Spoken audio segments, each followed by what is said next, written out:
같이 말씀 보도록 하겠습니다. 말씀은 창세기 1장 26절에서 30절 말씀입니다. 창세기 1장 26절에서 30절 말씀.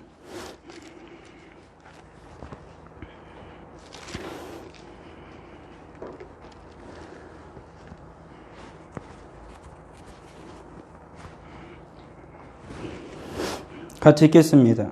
하나님이 이르시되 우리의 형상을 따라 우리의 모양대로 우리가 사람을 만들고 그들로 바다의 물고기와 하늘의 새와 가축과 온 땅과 땅에 기는 모든 것을 다스리게 하자 하시고, 하나님이 자기 형상 곧 하나님의 형상대로 사람을 창조하시되 남자와 여자를 창조하시고, 하나님이 그들에게 복을 주시며 하나님이 그들에게 이르시되 생육하고 번성하고 땅에 충만하라. 땅을 정복하라. 바다의 물고기와 하늘의 새와 땅에 움직이는 모든 생물을 다스리라 하시니라.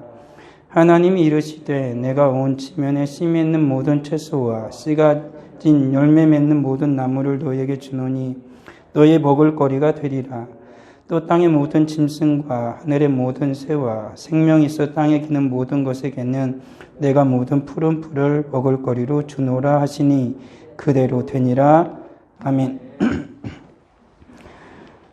오늘 말씀은 이제 하나님께서 세상을 창조하시고 인간을 여섯째 날에 창조하신 그 말씀입니다. 그리고 하나님이 인간을 창조하셨는지에 대해서 나와 있는 하나님의 말씀이죠.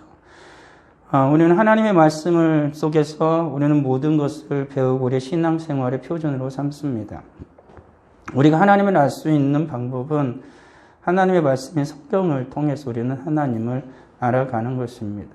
그리고 인간의 존재는 과연 무엇인가도 우리는 역시 하나님의 말씀인 성경을 통하여 우리의 인간의 존재를 확인하게 되어지는 것이지요. 인간이 인간 존재를 스스로 확인할 수 있는 건 불가능합니다. 수많은 연구를 하고 수많은 과학적인 근거를 통해서 인간이 무엇인지 인간이 누구인지 밝히려고 하지만 그건 늘 수포로 돌아가죠. 어떤 사람도 인간이 누구인지 정확하게 말을 할 수 있는 사람은 하나도 없다라는 것이지요.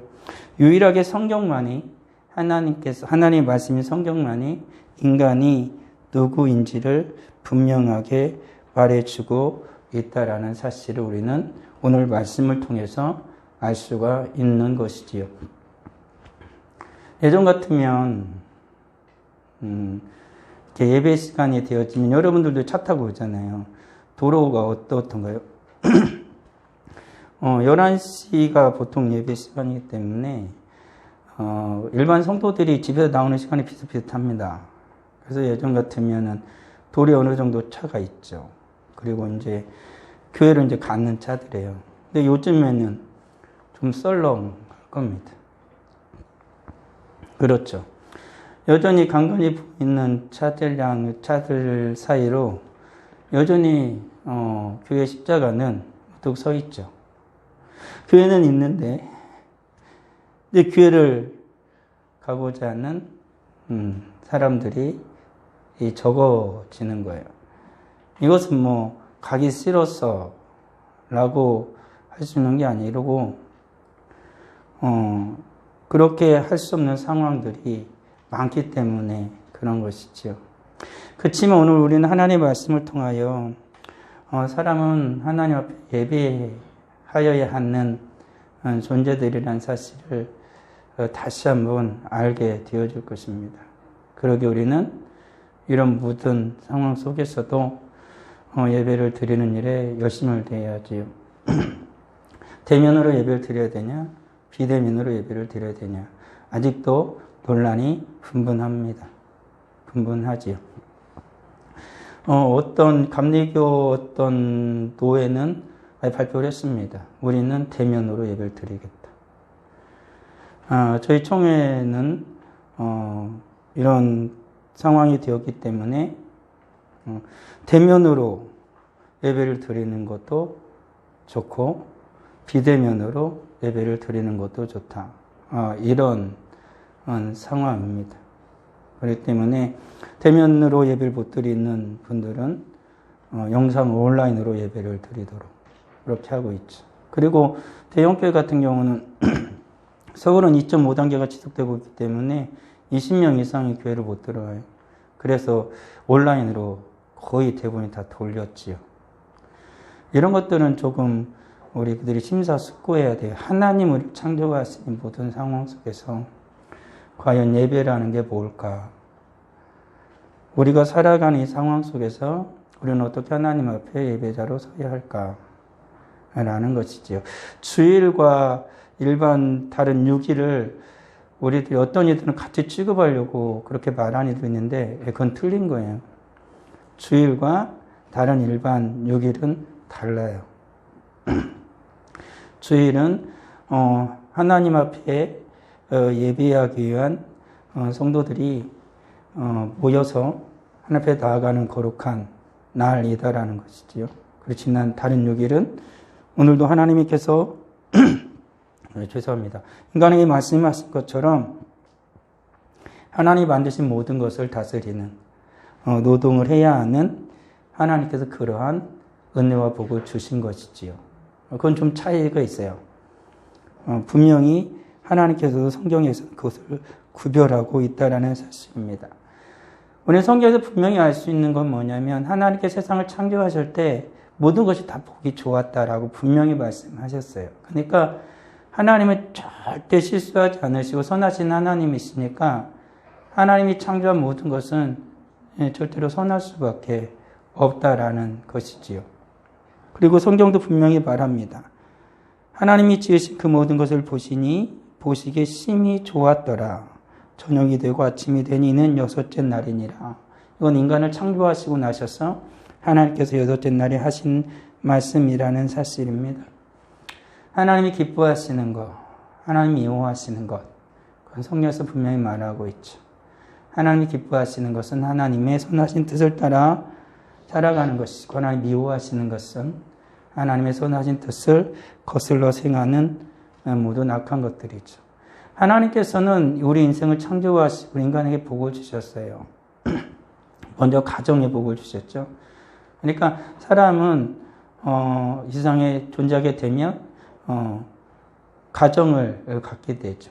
가정이 없는 사람은 존재하지 않아요. 여기는 모든 우리들은 가정이 있어요. 가족들이 있기 때문에 내가 존재하는 거예요. 가족이 없는데 내가 그냥 세상에서 갑자기 뚝 떨어졌다? 그런 인간은 하나도 없어요. 모두 다 가정이라는 테두리 안에서 우리는 살아가요. 그리고 그 가정이라는 곳에서 하나님께서 우리에게 보여주신 그 사랑을 가장 잘 실현할 수 있는 곳이기도 하다라는 것이죠. 그리고 하나님께서는 인간에게 일하도록 하셨어요. 인간은 일을 하지 않으면 안 돼요. 어떠한 방식으로든 노동을 하지요. 노동의 대가가, 노동한 만큼의 대가가 우리에게 주어지면 우리는 굉장히 기뻐요. 그렇지만 노동한 대가만큼의 그런 대가가 주어지지 않으면 우리는 슬프죠.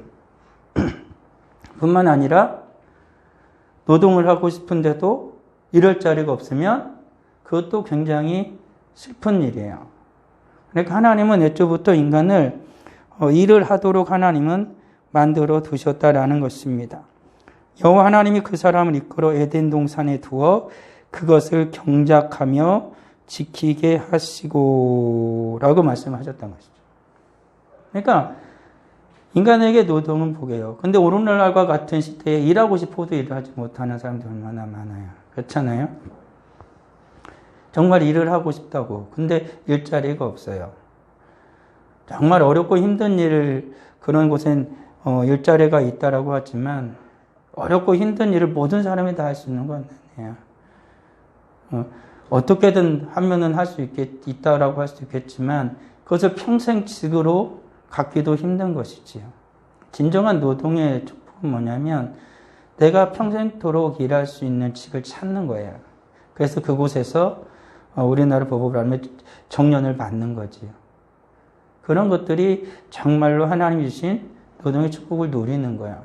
근데 그러한 일자리가 없는 것은 하나님 주신 노동의 그 축복을 잃어버리는 거죠. 단기 알바, 뭐 하는 거. 그런 것들은 하나님 주신 진정한 노동의 복을 누리는 게 아닌 것이죠. 하나님께는 아담을 창조하시고 그러한 노동의 축복을 주셨어요. 그리고 하나님께서는 인생으로 하여금 예비하도록 하나님이 말씀하셨다라는 것입니다. 여호와 하나님이 동방의 에덴에 동산을 창설하시고 그 지으신 사람을 거기 두시니라. 하나님이 그 땅에서 보기에 아름답고 좋은 나무가 나게 하시니 동산 가운데는 생명나무와 선악을 알게 하는 나무도 있더라. 이것은 뭔 말이냐면 동산 중앙에는 생명나무와 선악을 알게 하는 나무예요. 예배하다라는 건 뭐냐면 하나님을 인정하는 거예요. 하나님을 경배하는 거예요. 이 에덴 동산에 하나님께서 이 두 나무를 두신 건 뭐냐면 인간으로 하여금 하나님을 기억하게 하는 거예요. 아담으로 하여금. 그래서 하나님을 끊임없이 알아가기를 원하셨다라는 거죠. 하나님이 어떤 분이신지, 나를 창조하신 하나님이 어떤 분이신지. 아담은 그 생명나무와 선악을 알게 하는 나무를 보면서 그는 하나님을 알게 되죠. 이후에 생명나무는 예수 그리스도를 예표하는 거예요. 그런 것이지. 근데 그 모든 것들에 대해서 아담은 끊임없이 그 하나님을 알아가야 되는데 그들 실패하게 되어지죠. 오늘 살아가는 우리들도 그래요. 하나님을 다 아는 인생은 없고 영원히 없을 거예요. 하나님은 하나님 당신만이 당신을 알아요. 인간은 인간을 스스로 알 수 없어요. 왜 그러냐면 이게 좀 다른 건데요. 하나님은 하나님을 충분히 스스로 알지만 인간은 인간을 스스로 충분히 못 알아요. 왜 그러냐면 인간은 창조되어졌기 때문에 나의 존재의 목적, 가치는 누가 알려줘야 돼요? 내가 정하는 게 아니라 하나님이 알려주는 거예요. 하나님이 가르쳐주고 하나님이 깨닫게 해주는 거예요. 그래야 인간은 자기의 존재와 가치를 알게 되는 거예요. 그것이 없으면 인간은 정말로 불행하게 되어지는 거죠. 하나님께서 그러한 에덴 동산에 하나님께서 선악을 알게 하는 나무와 생명나무를 심으시고 중앙에 아담에게 말씀하신 건 그 선악을 알게 한 나무 실과를 따먹지 말라는 거였죠. 근데 아담은 그걸 따먹었죠. 하와가 뱀의 속삭임에 넘어갔고 인간의 교만한 마음은 하나님의 말씀을 거스려서 뱀의 말을 들어버렸죠. 그리고 그들은 결국 하나님 앞에 범죄하게 되어졌다라는 사실입니다. 그러자 인간에게는 어떤 일이 벌어집니까? 하나님이 주셨던 가정의 축복이 사라지죠. 그토록 사랑스러웠던 아내는 원수가 되는 거예요. 저 여자만 없었더라면 내가 먹을 일이 없었을 텐데, 선악과를 따먹을 일이 없었을 텐데 라고 여자에게 모든 책임을 떠넘기고 심지어는 하나님에까지 원망을 하죠. 하나님이 주신 여자. 하나님이 그 여자 안 줬으면 그 여자가 나한테 안 그러겠지. 이런 거예요. 가정에서도 가끔 행복이 깨지는 건 바로 그거예요. 가정의 모든 구성원들은 하나님이 주신 거예요. 부부, 자녀, 엄마, 아빠는 다 하나님이 허락하셔서 이 세상에 존재하는 이들이지 하나님이 허락하지 않고는 존재하는 인간은 하나도 없다라는 사실이에요. 그러니까 서로가 헐뜯고 서로가 욕하고 서로가 책임을 전가하고 서로가 다툼이 일어나는 것은 그 끝에 올라가면 누구를 원망하고 있는 거야? 하나님을 원망하는 거예요. 하나님 때문에 내가 저 여자 만났고 하나님이 자식 주셨는데 하나님 때문에 자식들이 태어나고 하나님이 엄마 아빠가 있어서 내가 태어나서 엄마 아빠를 그 모든 것들은 결국에는 하나님을 원망하는 걸로 귀결이 되는 거죠. 하나님 앞에서 인간은 이러한 죄악 가운데 빠지게 된 거예요. 하나님 복을 주셨는데 하나님 말씀을 어기니까 가정이 허락하신 그 축복이 깨어지고 가정이 파탄에 이르게 됐죠. 이후에는 에덴 동산에 쫓겨나서 낳은 아들이 자기 동생을 죽이는 그런 비참한 일까지도 벌어지게 되는 거예요. 일하는 건 정말로 기쁜 일이에요. 하나님께 노동의 축복을 주셨다고요. 일하지 않게 되어진 인간은 정말로 허무해요. 그렇지요? 일도 기쁘게 해야 되죠. 감사함으로. 야, 일하는 게 뭐가 기쁘고 뭐가 감사하냐? 얘기한다라면은 우린 곰곰이 생각을 해봐야 돼요. 하나님이 내게 주신 자녀가 이쁘냐 안 이쁘냐? 이쁠 거 아니에요. 왜? 하나님이 주셨으니까. 하나님이 주신 내가 하는 일은 하나님이 주신 거예요. 하나님이 내게 일을 하도록 그 일을 맡기신 거예요. 아, 이놈의 일 지겨워 죽겠다. 그 말은 뭐냐면 하나님이 이 일을 나한테 맡겨갖고 미치겠네 이런 거 비슷한 거죠. 우리 그리스도인들은 일을 하는 모든 순간도 하나님께 내게 주신 거예요. 하나님 맡기신 거예요. 이 세상에 힘들지 않는 일이 뭐가 있겠어요? 사람과 사람이 부대끼지 않는 일이 뭐가 있겠어요? 컴퓨터 앞에서 매일 컴퓨터만 치는 사람도 컴퓨터 보는 게 아니라 사람을 만나요. 사람과 얘기를 하죠. 심지어는 그 앞에만 있으면 사람을 안 맞아 좋겠다고 하겠지만 사람이 이상해지죠. 우리들이 살아가는 모든 세상은 그렇게 오락가락하지 않고 우리에게 주어진 모든 일들도 우리들이 쉽게 할 수 있는 것들이 아니에요. 그것은 왜 그러냐면 인간이 범죄한 이후부터 인간이 악해지게 되어지고 인간이 만들어낸 모든 것들에서 늘 허물투성이가 생기기 시작하는 거예요. 문제가 생기기 시작하는 거예요. 인간관계도 죄인들이 서로 만나니까 문제가 생기고 인간이 만드는 모든 것들은 편리함 뒤에 다른 인간을 해를 끼치는 것들이 항상 존재해요. 인간은 완전하지 않으니까. 하나님만이 완전하셔서 하나님 만드신 모든 것들은 결코 인간에게 해를 주거나 서로가 서로 해를 입히지 않아요. 완전한 질서를 가꾸지만 인간은 그렇지 않아요. 이라는 모든 상황 속에서도 인간은 그런 부딪힘이 있고 하나님 주신 노동의 축복이 즐거움이 아니라 기쁨이 아니라 어떤 이가 말하는 것처럼 어쩔 수 없지. 자식들 때문에 일하고 어쩔 수 없이 돈이 있어야 되니까 일하고 다 틀린 말은 안 해요. 그렇지만 그리스도인이 일하는 이유는 하나님이 나에게 그러한 일을 하도록 맡겨주셨기 때문에 일을 하는 거예요. 그것이 바로 성도가 살아가는 방식이에요. 그리고 하나님께서 예비하도록 복을 주셨지만 인간은 어떻게 해요? 하나님을 떠난 이후에 인간들은 계속해서 누구를 위해서? 자기를 위해서 성을 쌓고 성을 짓고 결국엔 바벨탑 값이 올리게 되어지죠. 그게 인간이에요. 하나님께서 범죄한 인간이 악이 창궐하여서 홍수로 그들을 다 몰살시켰음에도 불구하고 인간들은 또다시 인간의 교만함에 높은 탑을 쌓는 어리석음을 범하는 거예요. 오늘날 살아가는 세상을 보십시오. 하나님을 예비하는 것. 인간들의 중심에는 누가 있어요? 인간들의 삶 중심에 지금 세상 세속 사람들은 인간이에요. 하나님 아니에요. 예배를 드리는 그리스도인들이 어떻게 예배를 잘 드리게 할까? 이것이 이 세상 사람들의 관심은 하나도 없어요. 니들이 왜 예배를 드려가지고 우리를 힘들게 하냐?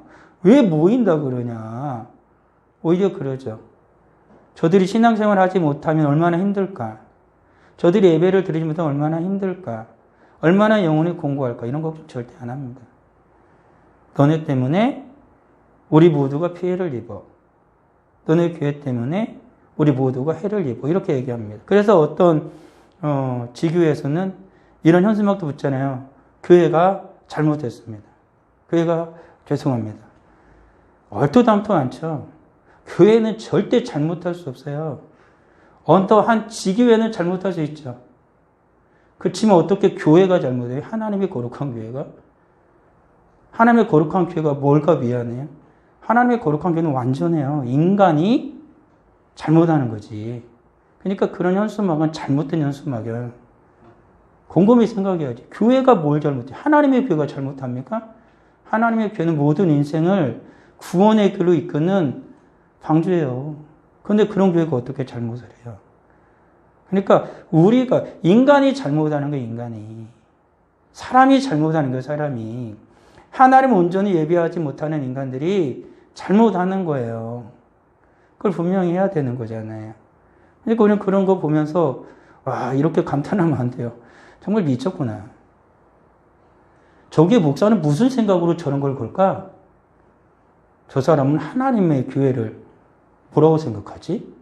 이렇게 생각을 해야 바른 신앙이 있는 거예요. 교회가 어떻게 잘못합니까? 교회는 잘못하지 않아요. 인간들이 잘못하는 거지. 죄악된 인생들이 잘못하는 거지. 하나님 앞에 온전한 예배를 드리지 못하는 인간들이 잘못하는 거지요. 예배가 계속 망가지잖아요. 하나님께 온전한 예배를 드리지 못하는 상황에 처해요. 그리고 세상도 끊임없이 하나님께 예배 드리지 못하도록 인간을 계속해서 공격하고 있다라는 사실이죠. 이처럼 인간이 하나님을 떠나니까 하나님이 주신 모든 복이 사라진 거예요. 사단의 속삭임에 인간의 교만함이 속에서 발동하니까 하나님을 의심하는 거야. 그리고 나서 하나님의 말씀을 거역해버리죠. 오늘날 살아가는 우리들의 모습도 이와 비슷하게 속에서 일어나요. 죄악된 악한 자의 음성이 우리에게 속삭여요. 그럼 우리들이 겸손하면 주님의 말씀으로 그 모든 악함을 무찌르지만 우리들이 교만하면 그 악마의 속삭임에 악한 자의 속삭임에 귀를 기울이고 하나님을 의심하죠. 정말로 오늘날엔 이게 중요한 걸까? 우리 잘 기억을 해야 되잖아요. 하나님을 사랑하는 것, 하나님을 섬기는 것은 시대와 환경을 초월하고 그것과 관계없이는 하나님을 사랑해요. 그리고 하나님을 예배해요. 그게 우리들이어야 돼요. 그게 신앙인이어야 한다라는 사실을 잊어서는 안 되는 거예요. 그게 하나님이 원하시는 것이죠. 그러고 나서 내가 하나님을 의심하면 당연히 그 사람 하나님을 거역할 수밖에 없어요. 하나님을 의심하는 순간 그의 마음속에는 하나님을 거역하기 시작하는 거예요. 그 모든 악한 자의 음성에 주님의 말씀처럼 사탄을 물리쳐야 되거든요. 악한 자의 소리를 물리쳐야 되거든요. 그렇지 않으면 우리는 하나님을 거역할 수밖에 없는 거예요. 거역한 이후의 인간들의 말들은 뭐예요? 핑계가 가득하죠. 핑계가 가득해요. 무엇 때문에. 정작 내가 하나님 앞에 범죄하였습니다. 라고 얘기하진 않죠. 그렇게 하나님을 거역한 아담은 모든 것을 다 우리가 앞서 본 것처럼 잃어버렸어요. 자기의 생명까지도 잃어버렸어요. 오늘을 살아간 우리도 그럴 거예요. 악한 자의 음성에 그 속삭임에 귀를 기울이고 하나님을 의심하고 하나님을 거역한다면 우리는 모든 것을 잃게 될 거예요. 오늘을 살아가는 우리 성지교회뿐만 아니라 우리 가정뿐만 아니라 이 한국교회에게 하나님 분명하게 말씀하시는 거겠지요. 예수 그리스도의 몸된 교회가 하나님을 거역할 수 없잖아요. 제 말씀대로 순종해야 되잖아요. 하나님의 형상을 입고 구원받은 하나님의 백성들이, 회복한 하나님의 백성들이 하나님의 말씀에 순종해야 하잖아요. 그럼에도 불구하고 거역한다라면 우리는 모든 것을 잃을 거야. 오늘날의 우리 한국교회는 참 위기 가운데 있다라고 말할 수밖에 없어요. 그치만 우리가 하나님 우리가 허락하신 가정의 축복, 노동의 축복과 달리 예배에 관해서 우리들이 이걸 놓쳐버리게 된다라면은 결국에 우리는 모든 것을 잃게 돼요. 지금 오늘 한국교회는 많은 걸 잃었지만 모든 걸 잃지는 않았어요. 그치만 우리가 자칫 우리들 하나님 앞에 겸손하게 순종함으로 나아가지 못하고 교만해진다라면 우리는 모든 것을 잃어버릴 수도 있다라는 거예요. 그걸 잊어서는 안 돼요. 그래서 성도들이 더욱더 주님 앞에 나아가야 하는 것이죠.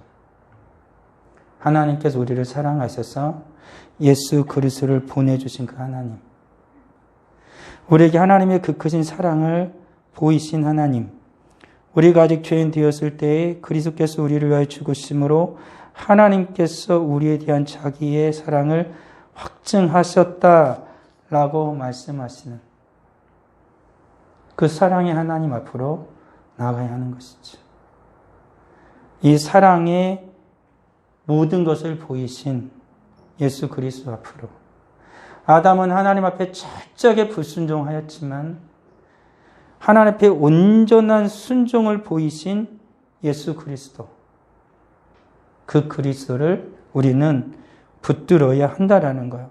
사람의 모양으로 나타나사 자기를 낮추시고 죽기까지 복종하셨으니 그 십자가에 죽으심이라 라고 성경에 말하고 있는 것처럼 인간을 철저하게 하나님을 향하여 대적하려는 죄악된 본성이 자리해요. 그 모든 것을 다 이기시고 멸하실 수 있는 유일하신 분은 예수 그리스도 한 분뿐이에요. 그러니까 오늘을 살아가는 우리의 삶 가운데에 우리를 죄로 이끌려는 모든 악한 자, 그리고 모든 이들 앞에서 우리가 온전한 순종을 하나님 앞에 보일 수 있는 길은 하나예요. 예수 그리스도. 우리에게 영원한 생명을 주시는 그 예수 그리스도만이 우리를 하나님께로 이끌 수 있다라고 성경이 말하는 것처럼 오늘을 살아가는 성도가 유일하게 하나님 앞에 나아가서 하나님만을 예배하고 하나님만 순종할 수 있는 유일한 길은 오직 예수 그리스도 밖에 없다라는 거지. 그 예수 그리스도의 피 묻은 십자가 앞에서 우리는 또다시 내가 얼마나 흉악한 죄인인지를 깨닫고 회개하고 다시 주님을 붙들어야 하는 것이죠. 아마도 그 현수막은 이렇게 걸렸어야 되죠. 하나님 앞에 우리가 범죄하였습니다. 교회가 국민에게 죄송한 게 아니라 하나님 죄송합니다라고 현수막을 걸어서야 맞지요. 이게 잘못되어진 거죠. 교회가 우리가 사람들에게 이 나라에게 사과할 것이 얼마나 많은지 좀 모르겠어요. 많이 말한 것처럼 교회만큼 정말 잘하는 데가 없어요. 일부 교회는 정말로 잘못된 것을 할 수도 있죠. 그건 인간이 하는 거예요. 그렇지만 한국교회 거의 모든 99%, 99.9%의 교회는 나라가 하고자 하는 일에 대해서, 국가가 하고자 하는 일에서 방지를 들진 않아요. 왜 그래요? 그들도 교회가 품어야 하니까. 그런 것이지. 그런 거예요. 오늘날 살아가는 우리는 분명해야 돼요. 우리는 세상 앞에 우리 그런 게 아니고 예수 그리스도의 피 묻은 십자가 앞에 우리의 죄를 끌어안고 이 나라의 죄를 끌어안고 이 민족의 죄를 끌어안고 기도해야 돼요. 우리가 정말 죄송하고 미안해야 할 것은 세상이 아니라 하나님이어야 돼요. 우리가 하나님 앞에 범죄했습니다. 이 나라가 하나님 앞에 범죄했습니다. 이 나라의 국민이 하나님께 범죄했습니다. 이 나라의 지도자들이 하나님께 범죄했습니다. 하나님, 우리를 불쌍히 여겨주시고 긍휼히 여겨 주시옵소서 라고 우리는 하나님 앞에 기도해야 돼요. 그들을 미워하라는 게 아니에요. 인간은 실수해요. 실수투성해요. 엉망진창해요. 하는 일들이 다 악해요. 주님의 말씀 따라. 악해요. 그게 인간이에요. 죄 지은 인간은 그렇게 할 수밖에 없고 그렇게 살 수밖에 없어요. 그러한 죄악된 세상을 정말로 끌어안고 기도할 수 있는 건 교회밖에 없어요. 예배하는 성도들이 예배 드리며 하나님의 은혜를 구하고 예배 드리며 이 민족 이 나라를 위해서 이 나라의 국민을 위해서 지도자들을 위해서 우리의 죄와 함께 하나님 앞에 기도하며 나아가야 한다라는 거죠. 우리는 다시 한번 기억을 해보길 원해요. 지금 정말로 우리가 가는 길은 어느 길이에요? 아담이 걸어간 길이에요? 첫 조상 아담이 걸어간 길 아니면 두 번째 조상이 두 번째 아담인 예수 그리스도께서 가신 그 길을 걸어가요. 우리는 예수 그리스도께서 걸어가신 그 길을 걸어가야 돼요. 불순종의 길이 아니라 순종의 길, 온전히 순종하신 그 길을 걸어가야 돼요. 그러기 위해서 우리는 하나님의 말씀 위에 서 있어야 돼요. 하나님의 말씀. 누차 말씀드리지만 하나님의 말씀 위에 섰는 길 외에는 우리가 살 바가 없어요. 우리 인생이 바로 나아가야 할 방향을 제시하는 어떠한 것도 없다라는 사실이에요. 하나님의 말씀을 가까이 함이 내게 복이 되어지는 거예요. 주의 말씀을. 그거를 잊어서는 안 되는 것이에요. 우리의 온전한 신앙 고백 위에 서서 미혹의 영역의 마음을 빼앗겨서는 안 돼요. 오늘날 세상을 보십시오. 우리의 마음을 미혹하려는 얼마나 많은 악한 영들이 많습니까? 그래 우리는 우리의 분명한 신앙 고백인 하나님을 향한, 성부 하나님을 향한, 성자 예수 그리스도를 향한, 성령 하나님을 향한 그 신앙 고백 위에 서 있어야 돼요. 주는 그리스도시요 살아계신 하나님의 아들입니다라는 그 신앙의 고백의 터 위에 교회가 세워졌듯이 우리의 신앙이 온전하게 견고하게 서가는 길도 온전한 신앙 고백이에요. 거짓된 신앙 고백이 아니라 하나님만을 예배해요. 우리는 하나님을 예배하는 사람들이 아니고요. 하나님만 예배하는 사람들을 성도라고, 그리스도인이라고 부르는 거예요. 하나님을 예배하는 자들을 그리스도인 하지 않아요. 하나님만 예배하는 이들을 그리스도인이라고 부른다는 거죠. 그리스도 예수의 살과 피를 마시며 살아가는 자들이에요. 예수 그리스도께서 나를 위해 십자가에 박혀 죽으신 그 예수를 믿는 거야. 살과 피를 마신다라는 건 뭐냐면 어느 한 교회의 일원이 된다라는 거예요. 어느 한 지교회의 일원이 된다라는 거죠. 성찬에 같이 참여하는 자들이 된다라는 거예요. 이것은 영적인 의미도 있고 육적인 의미도 있어요. 그래서 성찬은 주님이 말씀하신 대로 주님 오실 그날까지 계속 하라고 성경이 우리에게 요구하고 있어요. 왜 그럴까요? 성찬을 어디서 해요? 집에서 합니까? 교회에서 하잖아요. 성도들이 같이 모여서 같은 그 교회의 교인이 된 성도들이 같이 하는 거예요. 그러면서 우리가 예수 그리스도에서 하나됨을 다시 확인하는 것이거든요. 그리고 우리 성도들이 세례 받을 때 교육받는 것 중에 하나가 뭐예요? 하나님의 은혜의 방편이 무엇입니까? 그럼 뭐라 그래요? 말씀과 기도와 성례라고 얘기를 해요. 성례는 세례와 성찬을 얘기하는 것이니까. 그렇게 얘기를 해요. 이것이 우리 하나님께 우리에게 은혜를 베풀어 주시는 방편이 되어지는 것이죠. 어느 하나도 교회는 잃어버려서는 안 돼요.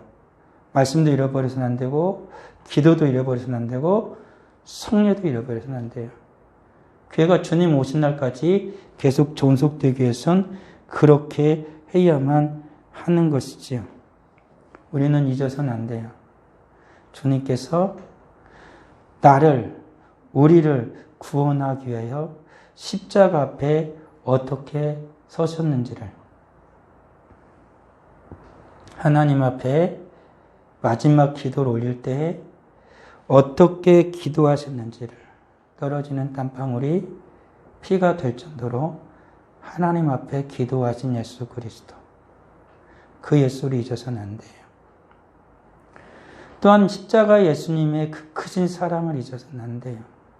이 세상이 하나님을 지금 대적하고 있고 교회를 계속해서 비방하고 있지만 예수님이 십자가에서 죽으시는 그 마지막 순간에 그 오른편의 강도를 용서하신 예수님의 사랑은 지금도 이 세상을 향하여, 이 나라를 향하여 하나님을 지금도 거역하는 자들 향하여 울려 퍼지고 있다는 사실을 잊어서는 안 돼요.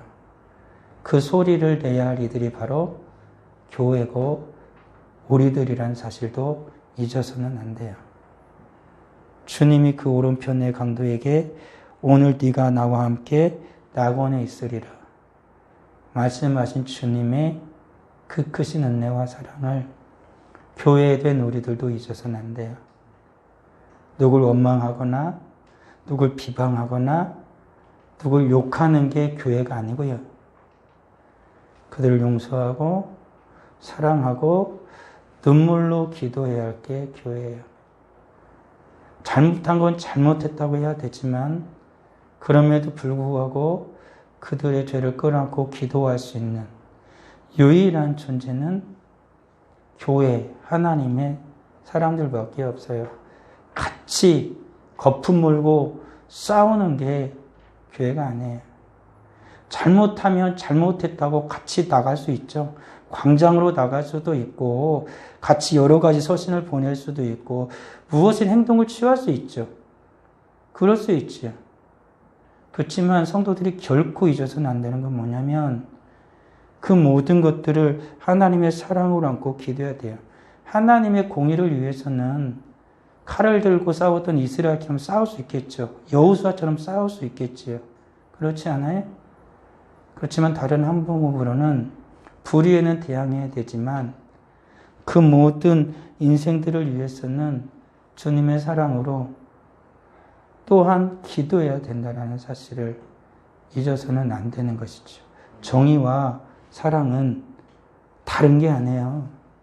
같은 거예요. 하나님의 공의와 하나님의 사랑은 다르다라고 생각하면 안 돼요. 동전의 양면과 같은 거예요. 같은 거예요. 같이 가는 거예요. 그거를 성도가 결코 잊어서는 안 되는 것이지요. 양을 위하여 생명을 버리신 선한 목자이신 예수 그리스도를 우리는 따라가야 되고요. 길이요 진리요 생명이신 예수 그리스도를 우리는 따라가야 돼요. 우리는 한 인생을 살아가면서 사랑이신 하나님 앞에서 후회 없는 인생을 살아야만 하는 것입니다. 우리 사랑하는 성도들, 정말 어려운 이 날에 우리는 지금 어느 길로 가고 있습니까? 우리 주님의 선한 길을 따르는 우리 복된 성도들이 다 되길 주의 이름으로 축원합니다. 기도하겠습니다. 아버지 하나님 은혜를 감사합니다. 우리는 어떻게 해야 할까요? 어느 길을 걸어가야 할까요? 우리는 어느 길을 걷고 있습니까? 주님께서 보이신 그 선을 따르며 살아가고 있는지요? 정말 어려운 시대 속에서 살아갑니다. 때론 우리의 신앙이 흔들리기도 하는 상황에 처할 때도 있습니다. 그래야 우리는 잘못된 결정과 판단을 할 때도 있습니다. 아버지 하나님, 이러한 저희들을 불쌍히 여기시고 긍휼히 여겨주시옵소서. 하나님이 우리에게 허락하신 가정의 축복이 임하는 우리 사랑하는 모든 성도들의 가정이 되게 하시고 하나님께서 허락하신 그 모든 일들을 주님의 나라를 확장해가며 하나님 앞에서 열심을 다하여 행할 때에 우리 하나님께서 은혜와 복을 주시고 손으로 수고한 모든 일에 헛되지 아니하도록 아버지 하나님 역사하여 주옵소서. 무엇보다도 예배의 복을 하나님이 우리에게 허락하여 주셨사오니 하나님만 예배하는 우리 모두가 주의 사는 거룩한 성도들이 다 되게 하여 주옵소서. 오직 주님만 따르기를 원합니다. 주님의 그 십자가의 그 길을 가기를 원합니다. 우리 하나님 함께 하시고 은혜 베풀어 주옵소서. 예수님의 이름으로 기도합니다. 아멘.